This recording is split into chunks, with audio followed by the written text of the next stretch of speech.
This is the very last video for neuroanatomy, so this one's learning and memory from Dr. Leo.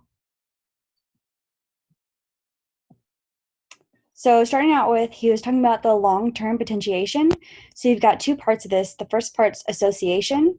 So if you have a weak input, that can be strengthened if you pair it with a strong input. And this is where he was talking about like Pavlov's dogs. And then you have input specificity. So the inputs that are not active at the same time are not going to strengthen that input. So also just noting learning is activity dependent. So the big thing from this lecture is looking at the difference between the non-NMDA receptors, also the AMPA receptors, versus the NMDA receptors. So looking first at the non-NMDA receptors. So those are just ligand gated. So they're going to open when glutamate binds, and that's going to allow the influx of sodium. Now, when you have enough glutamate, so if you are able to have it where all of the non-NMDA receptors have bound to glutamate, that's going to get this really strong signal. So you're going to have so much sodium influx that change in the voltage combined with all the glutamate is going to go ahead and open these NMDA receptors. And then it does that by knocking out the magnesium that was blocking the receptor. So quick recap. So the non-NMDA receptors, when there's so much glutamate that it binds every single one of them, there's such a big increase in the sodium influx that voltage combined with the glutamate will bind to these NMDA receptors, knocking out the magnesium that normally blocks it. And so then that's going to then allow the sodium and calcium influx, and that calcium will activate nitric oxide synthase, which is going to produce NO right here. And that's going to activate guanylate cyclase to increase cyclic GMP. And so the thing to note about here is how the theories combine to say that NO must be a retrograde messenger for learning. So we also have something called glutamate excitotoxicity. So this is too much of a good thing, right? So in this case, if you block that nitric oxide, you're blocking the cell death. So anytime we're knocking out that NO, so if you have excessive glutamate, the cells will die, or excessive activation of NMDA receptors, the cell will die, because those are kind of thinking about the same thing. But if you have the activation of NMDA, which I looked it up, and actually that's just really, really similar to glutamate, so you can think about those kind of being the same thing. It's just a amino acid derivative. But if you include that with an NMDA blocker, here I'll highlight so you guys can follow where I'm at here.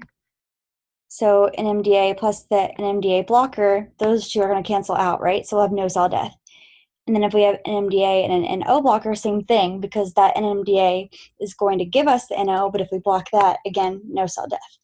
And then if we are only activating those non-NMDA receptors, those AMPA receptors, again, no cell death. So when it comes to the roles of nitric oxide, I know we're going to take like a little bit of an aside and talk about this cerebral cortex development. So the cerebral cortex starts out as one layer, and then it's going to eventually differentiate into 6 via this neuronal migration.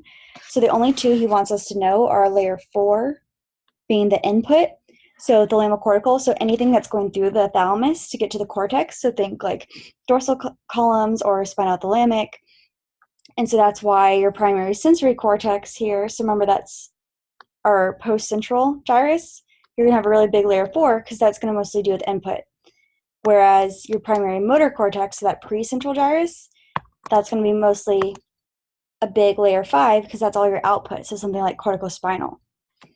And so just note that in that cell layer 5 over here, these cells that are supposed to look like pyramids, so our pyramidal cells, remember corticospinal is also called our pyramidal tract, these are also called Betz cells.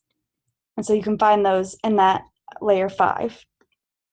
And so that's where the cell bodies of origin are going to be for the upper motor neuron pathway. So before we always said it was the cortex, but specifically it's going to be just layer 5. And so he also showed us some pictures where you have decreased activity with child neglect, and that can give you some abnormal cortex development. You don't get these really well differentiated layers. And then lastly, he had a couple other things about the nitric oxide. So he described Chinese restaurant syndrome, so that MSG, people always talk about giving them headaches, that's actually producing the nitric oxide. And so if you see this cluster of symptoms, so headache, chest pain, flushing, numbness, sweating, think about that MSG that you might have gotten from eating some Chinese food. And then NO is also going to cause vasodilation. So that's one of the pathways that they target with Viagra for erectile dysfunction. And that's because this NO is also endothelial-derived relaxing factor. So that's going to relax the blood vessels. And then similarly, you've got ischemia. So the drug nitroglycerin is going to use NO to try to relieve some of that cardiac ischemia. So that's a drug for angina. And then lastly, you have Alzheimer's disease. And so this memantine is a drug for Alzheimer's that's going to block the activation of those NMDA receptors. So try to block some of that glutamate coming in, which could cause toxicity. And so that's all for these neuroanatomy tutoring videos, and I hope they've helped you, and I wish you best of luck with everything.